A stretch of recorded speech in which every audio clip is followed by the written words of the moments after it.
Welcome. आप सभी का इस चैनल पर स्वागत है।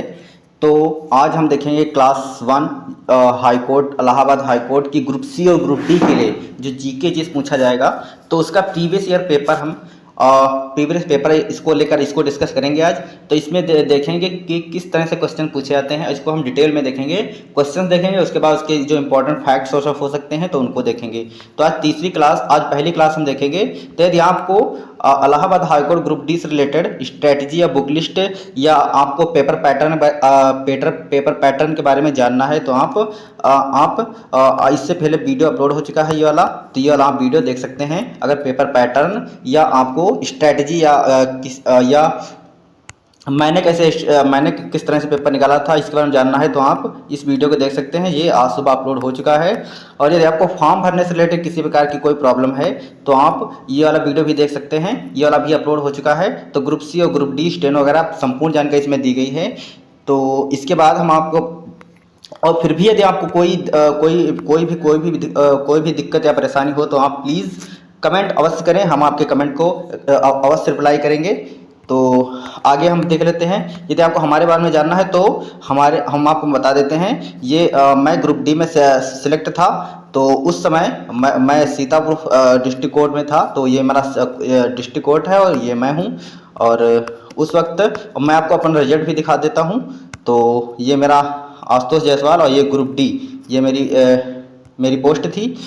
तो इसमें मेरे स्टेज वन जो हुआ था, स्टेज वन में 87 मार्क्स थे और स्टेज टू में 86 थे। और इस तरह से टोटल मेरे 200 में 173 थे। तो 173 आउट ऑफ 200 थे।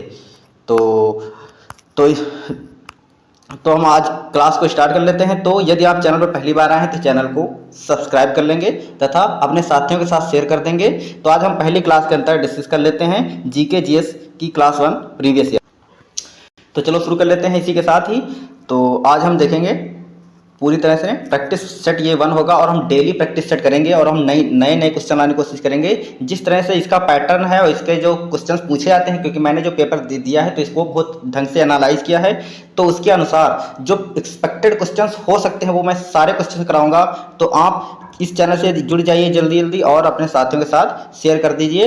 तो आज हम देख लेते हैं सारे क्वेश्चंस जो हो सकते हैं। तो आप क्लास को बहुत ध्यान से देखेंगे और क्लास के अंत में एक क्वेश्चन मैंने पूछा है, तो यदि जो भी बच्चा उसका सही आंसर देगा उसका हम कमेंट बॉक्स स्क्रीन पर पिन कर देंगे। तो शुरू कर लेते हैं पहला क्वेश्चन के साथ ही। और आपको इसमें से पेपर में सीधे आपको पेपर में देखने को क्वेश्चन मिलेंगे। इस तरह से क्लास डिजाइन की जाएंगी। तो अगला पहला क्वेश्चन है, किस फाइबर रेशे को गोल्डन फाइबर कहा जाता है? तो ये पिछली बार प्रीवियस ईयर में पूछा गया क्वेश्चन है। तो किस फाइबर रेशे को गोल्डन फाइबर कहा जाता है? तो ये जूट को कहा जाता है। तो जूट को क्या कहा जाता है? जूट को कहा जाता है गोल्डन फाइबर कहा जाता है। तो इससे रिलेटेड हम पॉइंट्स भी डिस्कस कर लेते हैं। तो जूट को गोल्डन फाइबर के रूप में जाना जाता है और जूट अपने चमकदार भूरे रंग के कारण गोल्डन फाइबर के रूप में जाना जाता है। तो ये भूरे रंग का होता है, इसलिए इसे गोल्डन फाइबर कहा जाता है। तो ये रहा पहला क्वेश्चन। दूसरा क्वेश्चन अगला क्वेश्चन देख लेते हैं। अंडमान निकोबार द्वीप में अंग्रेजों द्वारा निर्मित सेलुलर जेल को निम्नलिखित में से किस नाम से जाना जाता है? तो इस सेलुलर जेल को क्या बोलते थे? तो इसको बोलते थे काला पानी। बोलते थे काला पानी। प्रीवियस ईयर में पूछा क्वेश्चन है। तो अंडमान निकोबार द्वीप में अंग्रेज द्वारा जो सेलुलर जेल निर्मित थी, ये अंडमान निकोबार में ही थी। तो इसको काला पानी बोला जाता था। यहाँ पर काला पानी क्या था? तो यहाँ पर एक जेल थी, यहाँ पर कैदी बंद किए जाते थे। तो इसमें अनेक स्वतंत्रता सेनानी भी इसमें बंद किए गए थे।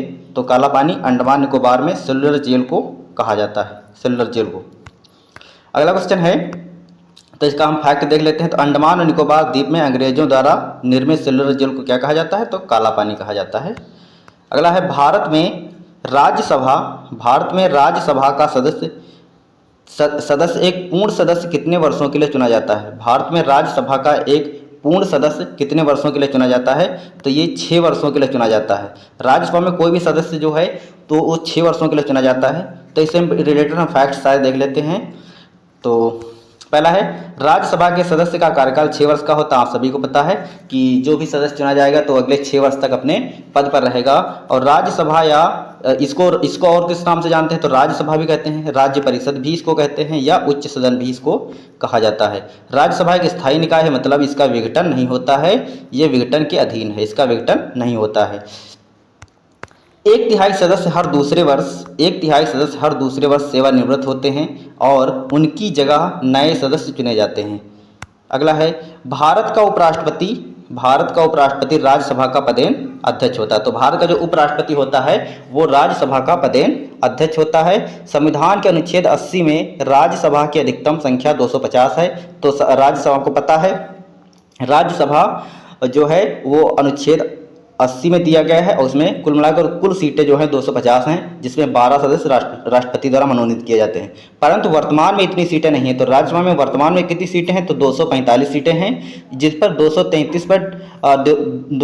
233 जो जिन पर निर्वाचन होता है और 12 सदस्य जो है राष्ट्रपति द्वारा मनोनीत किए जाते हैं। तो ये है। अगला क्वेश्चन देख लेते हैं, हिटलर किस देश का तानाशाह था? हिटलर किस देश का तानाशाह था? तो सिंपल सा क्वेश्चन था सीधे। तो हिटलर जो है जर्मनी का तानाशाह था, जर्मनी का तानाशाह था। हिटलर कहाँ का तानाशाह था? तो ये जर्मनी का तानाशाह था, ये जर्मनी का तानाशाह था। पानीपत का प्रथम युद्ध किस वर्ष लड़ा गया था? तो पानीपत का प्रथम युद्ध लड़ा गया था 1526 ईस्वी में। किसके बीच लड़ा गया था? तो ये लोदी वंश और मुगल साम्राज्य के बीच लड़ा गया था, मुगल वंश के बीच लड़ा गया था। तो उस समय लोदी वंश का शासक कौन था? इब्राहिम लोदी था, और मुगल साम्राज्य में बाबर। तो इनके बीच ये युद्ध हुआ था और ये 1526 ईस्वी में हुआ था। इसके फैक्ट देख लेते हैं। तो पानीपत का प्रथम युद्ध 1526 ईस्वी में लड़ा गया था। पानीपत का प्रथम युद्ध मुगल आक्रमणकारी बाबर और इब्राहिम लोदी के बीच लड़ा गया था। किसके बीच? मुगल आक्रमणकारी बाबर और इब्राहिम लोदी के बीच लड़ा गया था। और इसमें इब्राहिम लोदी को बाबर ने मार डाला था और उसके बाद मुगल साम्राज्य की नींव पड़ी थी। इसी के साथ ही मुगल साम्राज्य की नींव पड़ी थी।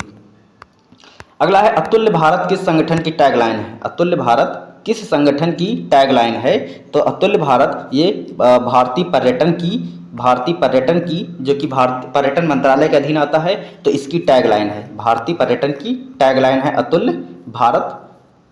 अगला है बिहू त्योहार पारंपरिक रूप से किस राज्य में मनाया जाता है? तो बिहू त्योहार पारंपरिक रूप राज्य में असम में मनाया जाता है, असम राज्य में मनाया जाता है। बट इनमें से कोई ऑप्शन सही नहीं, तो मतलब इनमें से कोई नहीं सही हो जाएगा, इनमें से कोई नहीं। तो बिहू त्यौहार कहाँ मनाया जाता है? तो असम में मनाया जाता है और ये फसल कटाई के उपलक्ष्य में मनाया जाता है। तो बिहू त्यौहार असम का फसल कटाई त्यौहार है और यह बिहू फसल कटाई के मौसम के अंत का प्रतीक है। जो फसल कटाई के मौसम का अंत का प्रतीक है बिहू त्यौहार। अगला है बगदाद किस देश की राजधानी है? तो बगदाद है इराक की राजधानी। इराक की राजधानी क्या हो जाएगी? तो बगदाद हो जाएगी। इराक की राजधानी बगदाद हो जाएगी। तो आप इसके फैक्ट देखते हैं। तो बगदाद इराक की राजधानी है, बिल्कुल। और उसके बाद थाईलैंड की राजधानी क्या है? तो थाईलैंड बैंकॉक की राजधानी है, थाईलैंड की राजधानी बैंकॉक है। इसी तरह सोमालिया की राजधानी मोगादिशु है और मंगोलिया की राजधानी उलान बटोर है। मंगोलिया की राजधानी क्या है? तो उलान बटोर है। तो इस तरह से हम सारे फैक्ट कवर करने की कोशिश करेंगे। आप इन क्वेश्चंस को देखेंगे, उसके बाद जो क्वेश्चन पूछा गया उसके कम से कम जो क्वेश्चन जिस तरह से राजधानी से रिलेटेड क्वेश्चन पूछे जाते हैं, तो कम से कम आप जितनी भी राजधानियाँ इंपॉर्टेंट हैं वो सारी पढ़ लेंगे। अगला है पंचतंत्र किसने लिखा था? तो अब ये पुस्तक से रिलेटेड क्वेश्चन आया है, तो जितनी भी इंपॉर्टेंट पुस्तक हो सकती हैं हम सारी कुछ पुस्तकें करवाएंगे, तो आप उनको अच्छे से कर लीजिएगा, तो उनमें से क्वेश्चन आपको फंस जाएगा। तो पंचतंत्र किसने लिखा था? तो पंचतंत्र लिखा था विष्णु शर्मा ने पंचतंत्र लिखा था। इसके फैक्ट देख लेते हैं। तो विष्णु शर्मा ये पंचतंत्र के लेखक थे। विष्णुगुप्त को लोकप्रिय रूप से चाणक्य या कौटिल्य कहा जाता है। तो विष्णु शर्मा जो विष्णुगुप्त हैं, इनको चाणक्य या कौटिल्य कहा जाता है। इसके ऑप्शन जो दिए हैं ये विष्णुगुप्त वाला, तो विष्णुगुप्त को चाणक्य या कौटिल्य भी कहते हैं। और ये तक्षशिला के शिक्षक और विद्वान थे। तो ये जो तक्षशिला के शिक्षक और विद्वान थे चाणक्य साहब, और इन्होंने अपने छात्र जो चंद्रगुप्त था उसको उसके माध्यम से नंद वंश के सिंहासन की नंद वंश के जो राजा थे उनको मार डाला था और मौर्य साम्राज्य की नींव रखी थी इन्होंने। तो उन्होंने अपने शिष्य चंद्रगुप्त मौर्य से जो अपने अपमान का बदला लेने के लिए नंद वंश के राजा को मार डाला था और मौर्य साम्राज्य की नींव रखी थी चंद्रगुप्त मौर्य के साथ मिलकर। चंद्रगुप्त के शासन के दौरान ये मुख्यमंत्री भी बने थे, तो ये जिनका जो राज्य था तो उसमें मुख्यमंत्री भी बने थे। और इन्होंने अर्थशास्त्र पुस्तक लिखी थी, तो इंपॉर्टेंट फैक्ट है, याद रखेंगे। और चाणक्य को भारतीय मैकियावेली कहा जाता है। मोस्ट इंपॉर्टेंट क्वेश्चन, चाणक्य को क्या कहा जाता है? तो भारतीय मैकियावेली इनको कहा जाता है। अगला क्वेश्चन है, सचिन तेंदुलकर की आत्मकथा का क्या नाम है? सचिन तेंदुलकर की आत्मकथा का नाम क्या है? तो सचिन तेंदुलकर की आत्मकथा का नाम है playing it my way. Playing it my way, ये सचिन तेंदुलकर की आत्मकथा का नाम है। आत्मकथा डॉक्टर राजेंद्र प्रसाद की आत्मकथा है।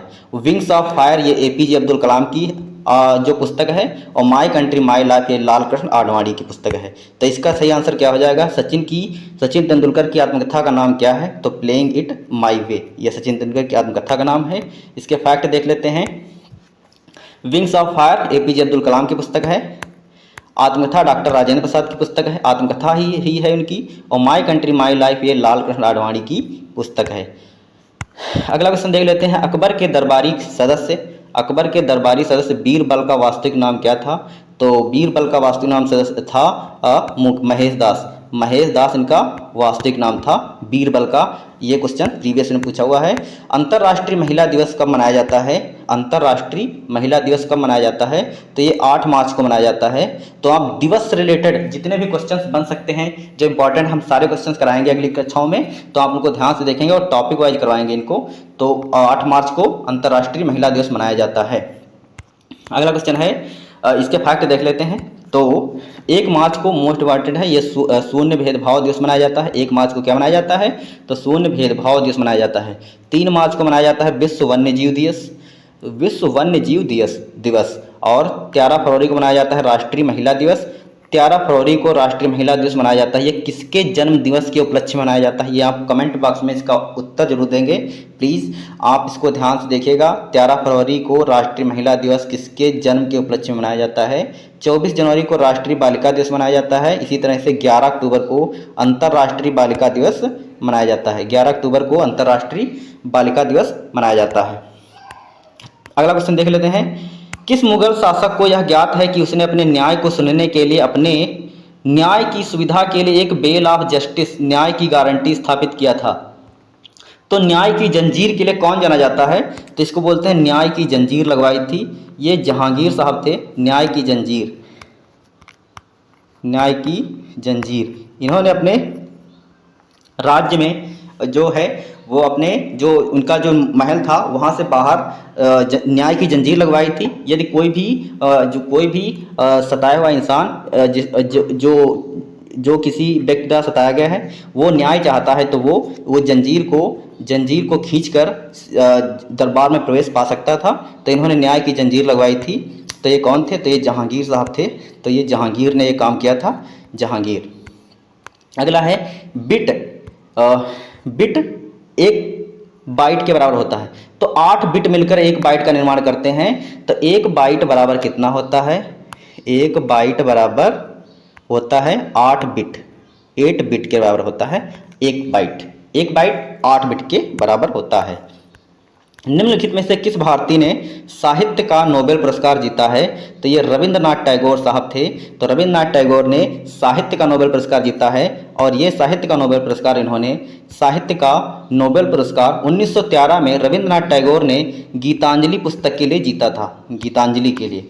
निम्नलिखित में से कौन सी बीमारी वायरस से नहीं होती है? वायरस से कौन सी बीमारी नहीं होती है? तो इन्फ्लुएंजा ये वायरस से होता है, इन्फ्लुएंजा वायरस से होता है। हेपेटाइटिस भी वायरस से होता है। तो इनमें से कोई नहीं होगा, ये एथलीट फुट हो जाएगा। एथलीट फुट एक फंगल डिजीज है। तो ये फंगल से होती है, मतलब कवक से होती है। ये कवक द्वारा होने वाला रोग है ये। तो ये वायरस से द्वारा नहीं होता है। तो इसका आंसर क्या हो जाएगा? निम्नलिखित में से कौन सी बीमारी वायरस से नहीं होती है? तो ये वायरस से बीमारी नहीं होती, ये है एथलीट फुट। ये फंगल डिजीज है, फंगल डिजीज। फंगल मतलब कवक से होने वाला रोग है, फंगल डिजीज, फंगल डिजीज है। अगला है कौन सी स्पोर्ट्स पर्सन स्पोर्ट जोड़ी गलत तरीके से मेल खाती है? तो इसमें हम देख लेते हैं मतलब खिलाड़ी हैं और कौन सा खेल खेलते हैं, तो इसको मैच करना है। तो साइना नेहवाल बैडमिंटन खेलती हैं, तो बिल्कुल खेलती हैं, साइना नेहवाल बैडमिंटन की प्लेयर हैं। मिताली राज क्रिकेट खेलती हैं, तो बिल्कुल सही है।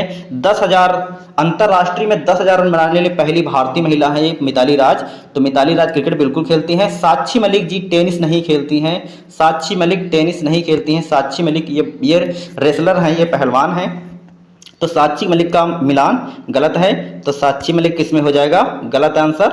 तो साक्षी मलिक का आंसर क्या होगा, तो साक्षी मलिक एक भारतीय पहलवान है, रेसलर है, और वह टेनिस खिलाड़ी नहीं है।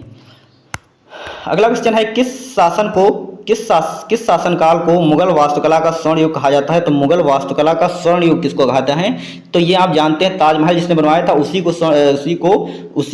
के काल को वास्तुकला का स्वर्ण युग कहा जाता है। तो वो ताजमहल किसने बनाया था, शाहजहां ने बनाया था। तो शाहजहां के शासनकाल को मुगल वास्तुकला का स्वर्ण युग कहा जाता था। स्थापत्य कला का स्वर्ण युग, इसको ऐसे भी कह सकते हैं, स्थापत्य कला का स्वर्ण युग किसे कहते हैं, तो ये जहां शाहजहां साहब थे, शाहजहां के टाइम में स्थापत्य कला का अद्भुत विकास हुआ था।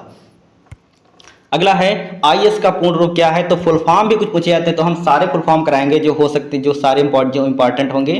तो आईएएस का फुल फॉर्म होगा Indian administrative service, Indian administrative service, भारतीय प्रशासनिक सेवा। इसका हिंदी में फुल फॉर्म क्या हो जाएगा, तो भारतीय प्रशासनिक सेवा। अगला क्वेश्चन है, ऑस्ट्रेलिया की राष्ट्रीय मुद्रा क्या है। ऑस्ट्रेलिया की राष्ट्रीय मुद्रा क्या है, तो ऑस्ट्रेलिया का जो राष्ट्रीय मुद्रा है ये इसकी क्या हो जाएगा, तो रेमिनबी, ये तो नहीं होगा, और ऑस्ट्रेलिया इसका डॉलर हो जाएगा, सॉरी ऑस्ट्रेलियाई डॉलर हो जाएगा। तो ऑस्ट्रेलिया की मुद्रा क्या होगी, ऑस्ट्रेलियाई डॉलर हो जाएगी।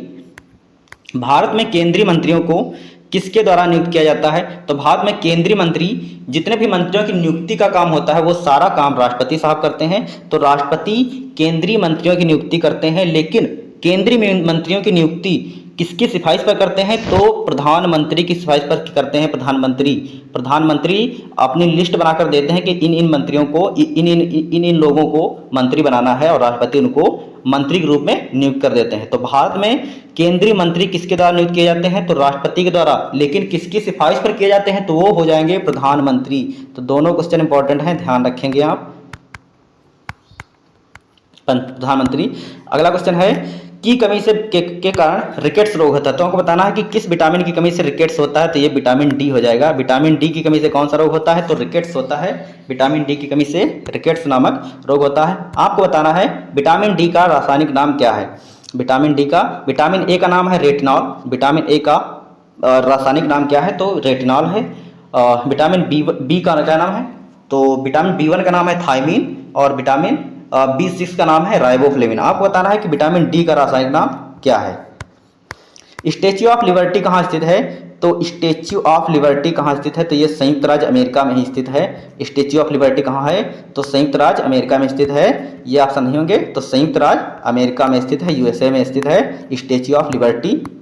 ये कहाँ स्थित है, तो स्टैच्यू ऑफ लिबर्टी स्थित है न्यूयॉर्क सिटी, अमेरिका, लिबर्टी द्वीप पर स्थित है। तो लिबर्टी द्वीप पर ये स्थित है, न्यूयॉर्क सिटी। तो इसके साथ ही आज हम क्लास समाप्त करते हैं। लेकिन आज का प्रश्न जिसको आपका आंसर कमेंट बॉक्स में देना है, और जो भी बच्चा इसका सही आंसर देगा हम उसका नाम और कमेंट स्क्रीन पर आपको दिखाएंगे अगली कक्षा में। तो चीन की आपको क्वेश्चन पूछा गया है, आज का क्वेश्चन है चीन की राजधानी क्या है। तो बगदाद पहला ऑप्शन है, दूसरा है तेहरान, सी हो जाएगा बीजिंग, और डी होगा इनमें से कोई नहीं। तो जो भी आंसर हो आप कमेंट बॉक्स में क्वेश्चन का आंसर लिख देंगे, ऑप्शन और उसका नाम लिख देंगे, और बस इतना करेंगे। और हम कल जिस बच्चे का सबसे पहले आंसर आएगा या सही होगा उसका हम कमेंट कल हम आपको स्क्रीन पर दिखाएंगे। तो उन 5 बच्चों का सही आंसर दिखाएंगे जो बिल्कुल सही आंसर देंगे। तो सही उत्तर आपको अगली क्लास में हम जरूर दिखाएंगे। तो आप ये चैनल पहली बार आए हैं तो चैनल को सब्सक्राइब कर लेंगे, केवी टीचर आशु, और आप प्लीज़ इसको ज़्यादा से ज़्यादा शेयर करें। हम आपको group D, group C, steno, हम सारी कक्षाएं आपको प्रोवाइड कराएंगे, और सारी जानकारी हम देंगे आपको, आपके एग्जाम से लेकर आपके सिलेक्शन तक हम आपके साथ हैं। तो आप प्लीज़ इस चैनल को ज़्यादा से ज़्यादा सब्सक्राइब करें, और यदि आप कोई भी आपको क्वेरी हो तो आप प्लीज़ हमें कमेंट करें, हम आपका उसका ज़रूर आपका निस्तारण करेंगे। तो इसके साथ ही क्लास को वाइंड अप करते हैं। तो धन्यवाद।